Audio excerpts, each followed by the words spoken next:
This is my friend Sandy Swanson, and she's here today to tell us her story and her words. So, Sandy, why don't you start out at the beginning? The beginning. Hello, my name is Sandy. Just about a year and a half ago, I was able to get up before dawn, climb in the car, drive up the mountain, look for the best sunrise. Or sunset. Or sunset. It usually happens though in the morning. And hike for 4 or 5 hours looking for the best shot, filling my passion for my photography. Then 10/4/2011, I was told by a very unfeeling doctor that I had cancer. My life changed. I'm not here to tell you about the anger, the rage, the frustration, the nausea, the blah, blah, blah, blah. You know about it. I had all the side effects. And then if I wasn't having the side effect, I just made one up for fun. What I want to share with you is about all the angels that have come out to help me. All of them. I had a dear friend once tell me, there are lots of angels around, you just have to give them the opportunity to grow their wings. So they're all flapping around me now. I want to tell you about the love and the joy and the miracles and the fun.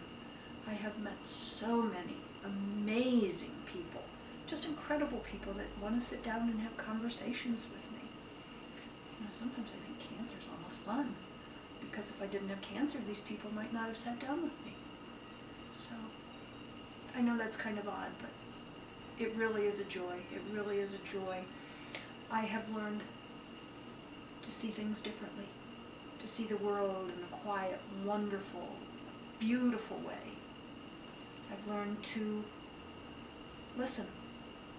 Listen to people. Listen and have compassion for what they're saying.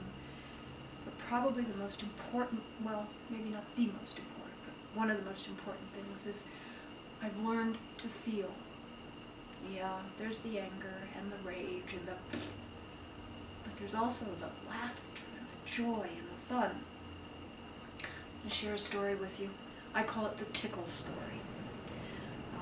One day at Jubilee, and that's where I go on Sundays, one of our members got up to sing a song. And he played and sang very well. But every time the chorus came along, I started to feel this tickle in my belly. And I started to giggle. It was the strangest thing. The chorus would end, the verse would start, I'd stop laughing. And there were about 4 or 5 choruses in the whole thing, and by the last chorus, I was laughing so hard that the tears were running down my eyes. I mean, fortunately, I was far away from him that he didn't know that I was laughing. He probably thought I was crying, and they were used to me doing that, so that wasn't a big deal. But the important part, during the laughter, I felt pure joy.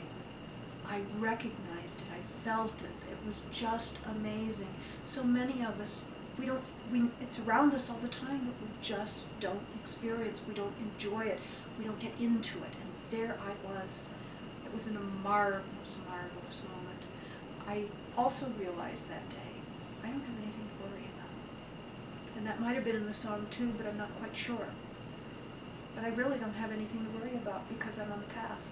I'm on a path that I'm supposed to be on. Like I said, I've met some wonderful people. And I'm very lucky because I met Greg I call him my integrated medicine man. And he and I do a lot of meditating together, a whole lot. And one day during the meditation, I saw a pink rose right there, right in the middle. And it was a rosebud, and it was very, very tight. But the more we meditated, it started to open. And it opened and opened as the meditation went on. It was really cool. Sort of like love, lots and lots of love was able to pour into me. Lots of love. And even now, if I get in a really tight spot, I can get my head clear. I can take a deep breath and think pink. and that little bud just opens up and on I go.